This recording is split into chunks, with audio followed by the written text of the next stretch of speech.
आइए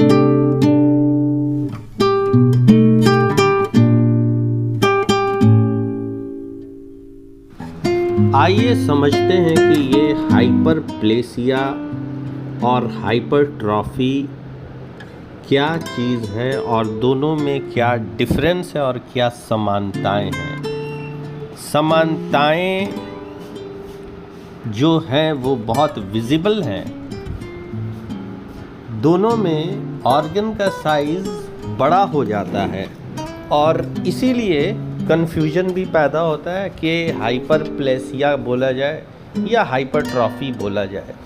तो इसको डिफरेंशिएट भी करना सीखें और ये समझ लें अंग को देखकर कि वहाँ पर हाइपरट्रॉफी हुआ होगा या हाइपरप्लेसिया हुआ होगा। और दोनों एक्चुअली में सेल्यूलर एडेप्टेशन है। सेल अपने आप को ख़ास तरीके से अडेप्ट करने के चक्कर में या तो हाइपरट्रॉफी के फेज़ में चला जाता है या हाइपरप्लेसिया के फेज़ में जाता है। जब बारिश होती है तो कोई व्यक्ति के पास छाता है तो वो छाता निकाल के खड़ा हो जाएगा और कोई दौड़ करके कहीं पे जाके शेल्टर के नीचे छुपेगा पानी से बचने के लिए। तो अडेप्टेशन बहुत ज़्यादा ज़रूरी है और हमारे बॉडी में भी है कि जिस तरह की जगह में रहते हैं हम अपने बॉडी को उस तरीके से अडेप्ट कर लेते हैं। इसी तरह यहाँ पर हाइपरप्लेसिया और हाइपरट्रॉफी की बात होती है। तो इसी को कहते हैं अडेप्टिव माइंडसेट। ठीक है, तो कुछ ऐसे फंक्शनल डिमांड होते हैं जिसके लिए सेल को अडेप्टिव माइंडसेट को मेंटेन करना होता है। ठीक है, अब मैं ये बताता हूँ कि जो भी सेल हैं, चाहे वो बैक्टीरियल सेल हैं, चाहे ह्यूमन के सेल हैं, हम लोगों के सेल हैं, वो सेंसिटिव भी होते हैं और उनके अंदर सेंसिंग होता है कि वो रिस्पॉन्स कर सकें इन्वायरमेंट के अनुसार, वातावरण के हिसाब से वो अपने आप को ढाल सकें और उस चीज़ को वो सेंस भी कर लेते हैं। ठीक है, अब इसका मतलब ये नहीं कि सेल के अंदर ब्रेन है, लेकिन हाँ वो उस चीज़ को सेंस करते हैं और उसी हिसाब से वो अडेप्ट करते हैं। अब होता है दो तरह का डिमांड और उस दोनों डिमांड की वजह से ही या तो हाइपरट्रॉफी होगी या हाइपरप्लेसिया होगा। तो पहला होता है फंक्शनल डिमांड। जब किसी मसल है ना, जैसे डेल्टॉइड मसल है, उस पर वर्कलोड ज़्यादा डालेंगे तो वहाँ पर के सेल उस वर्कलोड को झेलने के आदी होंगे, उस तरीके से अपने आप को अडेप्ट करेंगे। कोई अगर एक्सरसाइज करने वाला है तो उसके वो मसल्स उस हिसाब से अडेप्ट करेंगे। ठीक है, और स्ट्रक्चरली और मेटाबॉलिकली भी वो अपने आप को अडेप्ट करने की कोशिश करते हैं। दूसरा होता है हार्मोनल सिग्नल। हार्मोनल सिग्नल में क्या होता है कि इंडोक्राइन ग्लैंड जो सिक्रीशन अपना ट्रिगर कराता है, तो जिसकी वजह से या तो सेल नंबर में बढ़ जाते हैं या सेल का साइज़ बढ़ जाता है। ये एक तरह की ख़ास प्रोग्रामिंग है ना, और उस तरीके से वो काम होता है। अब ये सारी घटनाएं कब घटती है? या तो इंजरी हो तब घटेगी या स्ट्रेस हो तब घटेगी, है ना। Chronic stress initiate compensatory growth to prevent function. ठीक है, अब आते हैं आगे। क्या है कि हाइपरट्रॉफी को समझा जाए। सबसे पहले क्या समझेंगे? हाइपरट्रॉफी को, फिर हाइपरप्लेसिया के बारे में मैं चर्चा करता हूँ। हाइपरट्रॉफी का मतलब होता है साइज़ का बढ़ा होना, है ना। Hypertrophy is the increase in individual cell size, not its number. उसके नंबर नहीं बढ़ेंगे लेकिन उसके पार्टिकुलर साइज बढ़ेंगे। तो ऑर्गन ग्रो होगा, है ना, और वो साइज़ में बड़ा होगा। जब सेल्स के साइज़ बढ़ेंगे तो उसका टिश्यू भी साइज़ में बड़ा दिखेगा और जो ऑर्गन उस टिश्यू, वो टिश्यू ने जिस ऑर्गन को बनाया है वो ऑर्गन भी ज़्यादा बड़े होंगे। तो यहाँ पे होता एक्चुअली क्या है कि सेल जो है वो सिंथेसाइज करता है एडिशनल स्ट्रक्चरल प्रोटीन्स और ऑर्गेनल। देखिए माइक्रोफिलामेंट भी ज़्यादा बनना स्टार्ट होता है और माइटोकॉन्ड्रिया भी ज़्यादा बनती है। तो माइटोकॉन्ड्रिया एक डिमांड है सेल के लिए, जो है बहुत ज़्यादा डिमांड है माइटोकॉन्ड्रिया, ठीक है। जब आप सेल्यूलर स्ट्रक्चर को बनाते हैं तो उसमें माइटोकॉन्ड्रिया भी बनाते हैं। माइटोकॉन्ड्रिया यूजुअली किताबों में 1 या 2 दिखाई देता है, लेकिन ये सच्चाई नहीं है।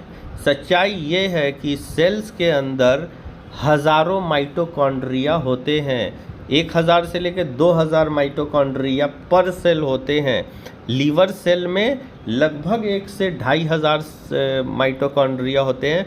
कार्डियक सेल ज़्यादा काम करता है, ज़्यादा मेटाबॉलिक एक्टिविटी होती है, तो वहाँ पर जो है powerhouse of the cell और ज़्यादा होगा, 5000 से 8000 माइटोकॉन्ड्रिया होगा। तो हाइपरट्रॉफी में यही होता है कि जिस माइटोकॉन्ड्रिया ज़्यादा तैयार हो जाता है, ठीक है, और बूस्ट कर देता है उसके फंक्शनल कैपेसिटी को। तो इससे क्या समझ रहे हैं, hypertrophy is not related to size only. वो सेल की जो फंक्शनल कैपेसिटी है, उसकी जो ताकत है, वो भी बढ़ जाती है। ये बहुत इंपॉर्टेंट पॉइंट है, इसको एकदम नोट करके रखना है, ठीक है। और एक होता है the rule of non dividing. Rule of non dividing आप जब समझ जाइएगा तो आप डिफ्रेंशिएट कीजिएगा सिर्फ ऑर्गन देख करके कि ये हाइपरट्रॉफी हुआ होगा कि हाइपरप्लेसिया, उसके लिए कोई माइक्रोस्कोप लगाने की ज़रूरत नहीं है। तो कार्डियक या स्केलेटल मसल जो होते हैं, है ना, वहाँ पर हाइपरट्रॉफी ही होगा, हाइपरप्लेसिया नहीं होगा। तो वहाँ पे the rule of non dividing cell, cardiac and skeletal muscle cell जो है, वो दोनों जगह पे आपको हाइपरट्रॉफी देखने को मिलती है ना। वो डिवाइड नहीं होते, वो इनलार्ज होते हैं, ठीक है। अब आइए यहाँ पे जो देख रहे हैं कि हाइपरट्रॉफी किन किन में हो सकता है, तो जहाँ पे ज़्यादा एक्सर्शन जैसे एक्सरसाइज का काम हो रहा है, ठीक है, तो वहाँ पर हार्ट जल्दी चलती है, तो वहाँ पे हाइपरटेंशन। अच्छा, पैथोलॉजिकल कंडीशन हो जाता है हार्ट में। हार्ट में पैथोलॉजिकल कंडीशन कब होता है, जब मान लीजिए एओर्टा के पास स्ट्रिक्चर है, या किसी तरह का ब्लॉकेज है, या हार्ट फेलियर का कंडीशन है, हार्ट प्रॉपर पंप नहीं कर रहा है, तो हार्ट को ज़्यादा ताकत लगाना पड़ रहा है मसल को कॉन्ट्रैक्ट करने के लिए। उसके लिए क्या होगा कि उस कंडीशन में हार्ट का साइज़ बढ़ेगा, और वहाँ पर जो हार्ट का साइज़ बढ़ता है वो हाइपरट्रॉफी एक्चुअली होता है, अगर उसको समझा जाए तो। और वहाँ पे कार्डियोमेगाली एक्सरे करने पे विजिबल होता है। इंट्रासेल्यूलर रिजल्ट क्या होता है, इंक्रीज्ड मेटाबॉलिक एक्टिविटी। हर सेल की जो मेटाबॉलिक एक्टिविटी है वो तेज़ हो जाती है ना। वो ज़्यादा पहले जो मेटाबॉलिक एक्टिविटी थी प्री हाइपरट्रॉफी वो कम थी, पोस्ट हाइपरट्रॉफी वही सेल ज़्यादा मेटाबॉलिक एक्टिविटी को करने लगता है, ठीक है। तो ये चीज़ तो है। अब आते हैं हाइपरप्लेसिया। हाइपरप्लेसिया में क्या होता है, पॉलीफिरेशन होता है, यानी कि सेल्स मल्टीप्लाई करने लगते हैं जल्दी। तो सेल का नंबर जो है माइटोटिक डिवीजन की वजह से ज़्यादा होने लगता है। क्यों होता है, तो वहाँ पर ऐसा भी होता है कि सेल का नंबर वहाँ पे अडेप्ट करता है। जैसे मान लीजिए कोई ऑर्गन है, उसको काट दिया गया लीवर को, तो वहाँ पर क्या होगा कि रीजनरेट करेगा, तो वहाँ पे होता है। कुछ जगह पे कंपनसेटरी हाइपरट्रॉफी होती है, कुछ जगह पे कंपनसेटरी ग्रोथ होता है, ठीक है। जैसे कि हेपेटेक्टोमी। हेपेटेक्टोमी में क्या होता है कि जो हेपेटिक सेल होता है उसको काटा जाता है, उसको सर्जिकली रिमूव किया जाता है। वहाँ पे किसी तरह की एनॉमली हो, जैसे कि लीवर सिरोसिस का इफ़ेक्ट हो, या कोई ट्यूमर डेवलप कर गया हो, है ना, हेपेटोसेल्यूलर कार्सिनोमा ही हो, तो डॉक्टर ने क्या किया, काट दिया। तो वहाँ पर हेपेटेक्टोमी के बाद रीजनरेट करता है, तो सेल का पॉलीफिरेशन होता है और वो रीस्टोर करता है। तो ये तो भाई एक अच्छी चीज़ हो गई, लेकिन गड़बड़ कहाँ पर है, पैथोलॉजिकल। पैथोलॉजिकल क्यों होता है, हार्मोनल ओवर स्टिमुलेशन, किसी सेल को ओवर स्टिमुलेट कर देता है, तो वो वो डिवाइड करने लगता है समय से पहले, ठीक है। तो या जितना होना चाहिए उससे ज़्यादा होने लगता है। इसी वजह से बिनाइन प्रोस्टेटिक हाइपरप्लेसिया होता है, क्योंकि ये हार्मोनल चेंज के वजह से होता है। और महिलाओं में देखा जाए तो उनमें भी यूट्रस का साइज़ बढ़ता है जब बेबी रहते हैं। तो प्रोस्टेटिक हाइपरप्लेसिया में क्या होता है कि एड्रोजन जो होता है वो ड्राइव कर देता है एक्सेसिव ग्लैंडुलर और स्ट्रोमल सेल के डिवीजन को, जिसके वजह से यूरेथ्रा कॉम्प्रेस हो जाता है। और एक होता है टुगेदर फैक्टर, जिसमें हाइपरप्लेसिया और हाइपरट्रॉफी दोनों मिल करके एक साथ होता है।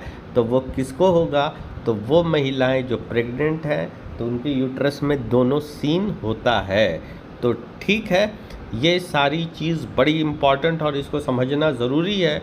और अब आते हैं हाइपरट्रॉफी और हाइपरप्लेसिया को मैं एक बार और बता देता हूँ कि डिस्टिंक्शन।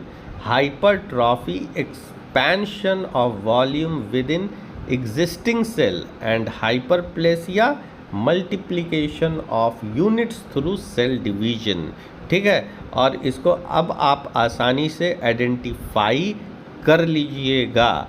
लास्ट में जाते जाते मैं ये बता देना चाहता हूँ कि जो सेल होते हैं उसका जो प्रोग्राम्ड समय होने पर जो उसकी मौत होती है तो उसको हम लोग कहते हैं एपोप्टोसिस, और जो नेचुरल डेथ होगा उसको कहेंगे एपोप्टोसिस। लेकिन अगर वो किसी इंजरी से मरता है तो उसे कहते हैं नेक्रोसिस, ठीक है।